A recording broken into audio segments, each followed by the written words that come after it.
Welcome back to Core Capital Fund's newsletter. I'm Baskal Korkis, and this is Evelyn Pousseau. This week, we're going to go over my week in Belize and the facts that we learned from all the great hosts.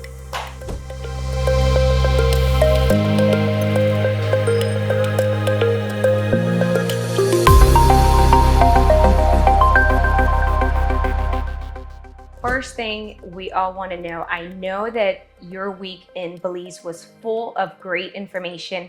A lot of wisdom and knowledge was involved, and a lot of macroeconomics was talked about. However, we're all witnesses of what's going on right now. We're all feeling the effects of what's currently happening in our nation, and we just wanted to pick your brain a little bit about what was talked about. So let's start with, for instance, one of the biggest things in our real estate environment, interest rates and how they're rising. Do you think that they will continue to rise? Last Wednesday is when the Fed raised rates 75 bips. The market felt that it was going to be going up about 50 bips. So we had Danielle DiMartino Boots. She was a Fed insider. She worked for 9 years in the Federal Reserve.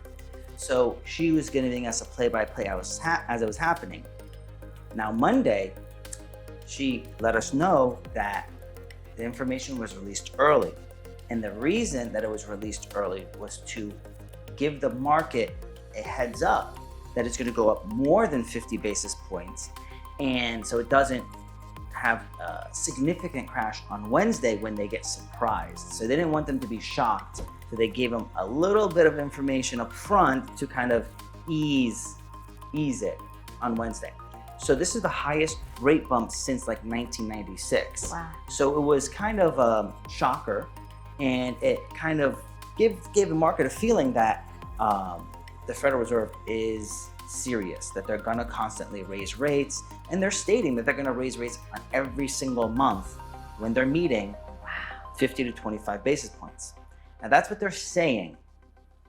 But Paul Volcker, which was the Fed chair back in 1980, when we took interest rates to 20% in America, he said that it wouldn't be possible to redo what he did in the 80s today. In the 80s, the amount of debt the nation had as a country, what we had was very little compared to what we have today.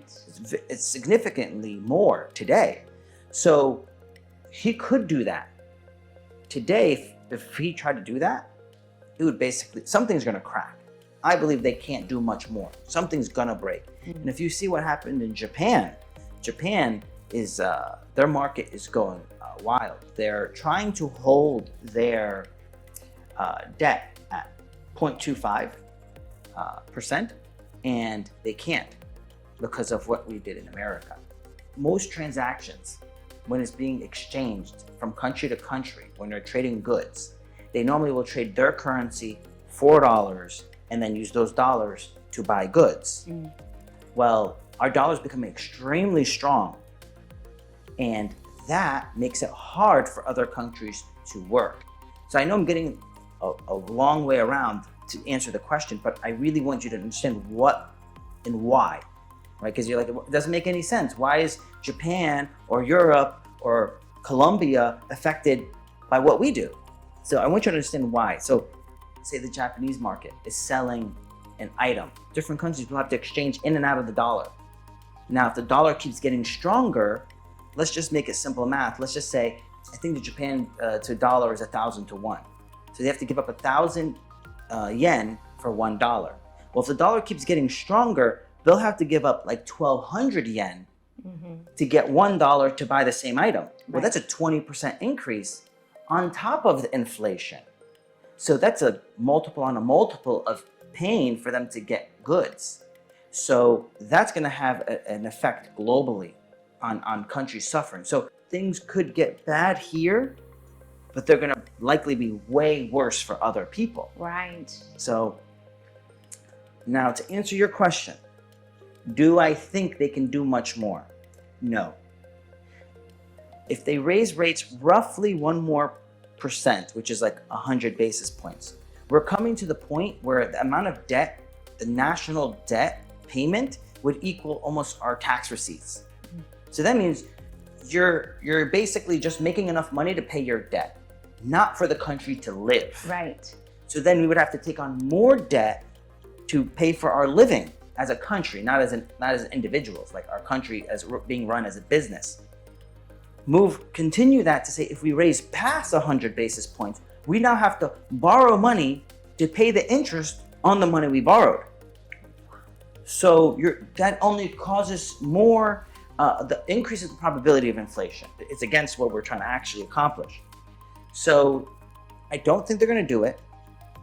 I think that they're going to try to raise it up more, but something's going to break, and it's going to cause such a problem that they're going to have to start cutting rates. Right. And I put out a video in 2019 that I said I believe the Fed will eventually have negative rates. They're going to have negative rates in the United States. And I said in 2018, I believe we're going to end up having a 50-year and a 100-year mortgage. Wow. So it is interesting times. With the overall inflation and these rates going up, when it comes to real estate, how do you see that impacting what we do for Core Capital Fund? The single family homes, the commercial and industrial real estate, how does that impact those different types of real estate? We don't do a lot of single family homes. Mostly we do multi-unit properties. We do commercial, we'll do industrial. This doesn't change what our business model is already in our business model, that these factors are likely to happen. This is no different than what we were talking about the past, where it's like everything that they said and they expect to happen is already what I thought was going to happen. And they just brought a lot of clarity to the ways that they think it's going to come about, but it still fits the model, which I believe over the next 10 years is going to be choppy waters. If you're not super specific on what you're going to buy and where you're buying, you could lose money, even though in another neighborhood, in another city, in another state, they're making money. So when there's a recession, they talk about the average of the country having a reduction in growth. But that's the average. That doesn't mean every part of the country has a reduction. So I believe in the next 10 years, it isn't going to be like the past where you could just buy a mutual fund and the average is going to take care of you. You might be up from beginning of the decade to the end of the decade, but you're nominally going to be down. That's my opinion, not financial advice. So with that, I believe you have to be really good at picking. If you can be a great picker and be very specific on who has a great business model, a well-run company, they're going to still do well when others aren't, right? In 2008, rentals, properties tanked. Yes. Still made money, right? We still made money. But did we make less money than the roaring economy? Yeah. But we still made money when other people lost money. We kept all our properties when other people lost their properties. And I feel bad for the people that lost their properties. But if you're a fighter, this is what I call, we're going into a defensive investing strategy. So you have to be defensive. Now, there's offensive investing, which is what we've had basically post-2008, post-2011 to now. Basically, you're chugging along and you're working hard and you're trying to make all the money you can make. And there's not really many factors. You're just trying to score. And some people are trying to stop you a little bit, but you're trying to score. Well, now it's turned around. Now you're defensive. Everything that's happening is going to cost you money. Yes. Inflation is costing you money. Cost of goods, the supplies are costing you money. Labor costs you more. Everything's costing you more. So now you have to be very defensive in your investing, where you're finding ways that you can reduce expenses and save your profits and not have them score. Now, in any sport, the other side scores at times, but your job is to have them score the least amount. So in this defensive investing environment, it's you win by being the team that gets scored against the least, because you're going to have inflation. You're going to have cost of goods going up. Yeah. You're going to have labor costs going up. You're going to have all inputs going up.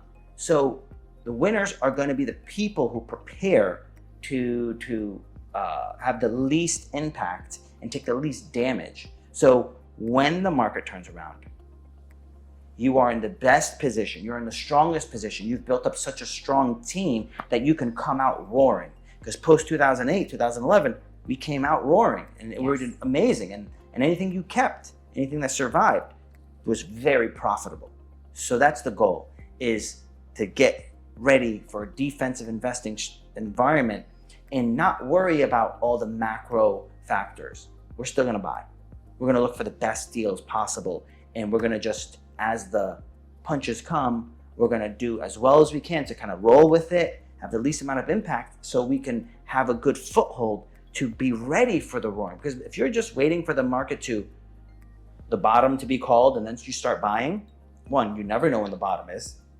Two, it'll be by the time it takes you to build up your company and build up your position to build a team to buy in, you'll be 2 years too late and you'll miss all of those good deals. It's kind of like the saying that says it's not your responsibility to stop the storm, it's your responsibility to make sure your ship doesn't sink.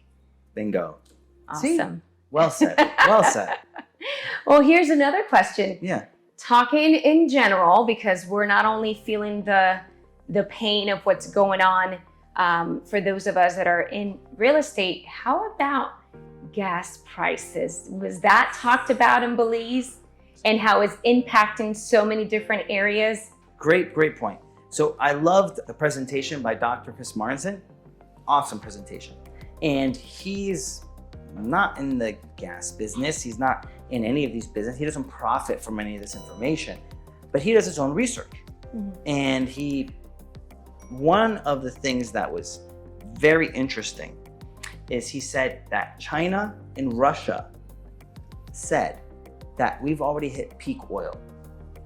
What that means is the cheapest oil, easiest oil to find on the planet has been found and has basically been consumed. Now from this point, we're gonna have almost a diminishing return for every gallon of oil spent for additional gallons received. Previously, you would spend 1 gallon of oil to gain 100 gallons of oil while you're pumping, right? Okay. So ignore dollars. He said, don't look at dollars because you can make more dollars. You can't make more oil. Right. So you spend 1 gallon to get 100 gallons. And that was great. As time went on, it was 1 for 80, 50, 20, 10. So you're spending 1 to get 10. Now we're getting down to 1 to 5, and eventually we'll be down to 1 to 2. Wow. So it's a significant drop off. So that's one of the issues, is that it takes more work, more oil, more resources to get it out. That is a great point he brought up. He said the world doesn't run on money. It runs on cheap energy. When energy gets more expensive, the world slows down. It's not how much money is out there, because you can have a ton of money, but if you don't have enough energy, you don't have power. Right. Right? Like, and there's countries with a lot of paper money, but they don't have a good power system. Infrastructure. Yeah. You're not getting anything done. Energy is what determines economics. And the energy is going to keep costing more, which is going to have a direct effect on economics. Solar and wind is only roughly like 1% of the total energy consumption. And he said for them to think this is going to expand at such a way that it's going to replace oil, it's extremely hard to do and very unlikely, because we don't have enough almost resources on the planet to do that. And what happens is, as we found a new energy source, we never diminished the previous source's consumption, right? We weren't like, oh, we found a new energy source, so we're using less oil now. Right. No, as the world grows in population, and as we become better and more efficient, we start using these other technologies, but all the other energy sources increase as well. It doesn't, oh, we're using more here, so these shrink. No, they all grow. Every level grows. We're gonna have a interesting time in the economy in the future, because we're gonna have less power to go around to everybody. Mixing in that 1 barrel of oil is extracting less out of the ground now. That's why their costs are going up. And one of the biggest factors why our oil went up is because when Biden shut down the pipeline, that was an immediate halt to production. So those two things are going to really affect what's happening with the cost of energy. And to fix some of the things that Biden did will take almost 5 years. And says based off the data, we're gonna have high oil prices for at least 5 years. But it's unlikely we'll ever go back down to say $2 a gallon because it cost us more energy to pull out oil. So it's gonna cost us more money to buy it because all the input costs are higher. So it is important to understand that is where we're going into this environment to be prepared that it's going to cost more. And that's a good point that you've made, because for the majority of the people out there that are feeling the pain of having to pay more for gas and their pockets being impacted such negatively, a lot of the times when you talk to people that don't do their own research and they just listen to other people making comments or their own opinions, they would say and blame it on, oh, it's the war in Russia, or oh, it's Venezuela, or we always want to shift the blame, but never know exactly the resources that we have here in our own backyard that we have the potential to go after and be able to provide for ourselves, yet that's not being done. So as a nation, I think that we need to do a better job in getting more prepared, do our own research, vote wisely without getting into politics. But I think as a nation, we shouldn't be so hardcore on, I'm a part of this party. We need to start looking at the bigger picture, because if one party, regardless of who it is, makes the wrong decision, we all feel it. We're all impacted. Mm-hmm. So that's great to know that there is hope. Yeah. It will take a little bit, but hopefully we'll get it right. Yeah. So what you're saying is not looking at party, but looking at policy. Policy is important because policy affects everybody. Now, this is the same thing where earlier I said, you can't just buy a mutual fund, you're going to win. You have to be very specific on what company you're going to invest in, what property you're going to buy in, what team you're going to invest in, because most syndicators, they have the concept of buy a property, interest rates will stay low, and inflation will go up, and I'll make my profit later when I sell, and that's how my clients are going to make money. Mm-hmm. Well, that's leaving all of the benefits and the success into the hands of the Federal Reserve and the banks. That is not a real good way to bet on success. Someone else is going to do something, so I'm going to succeed.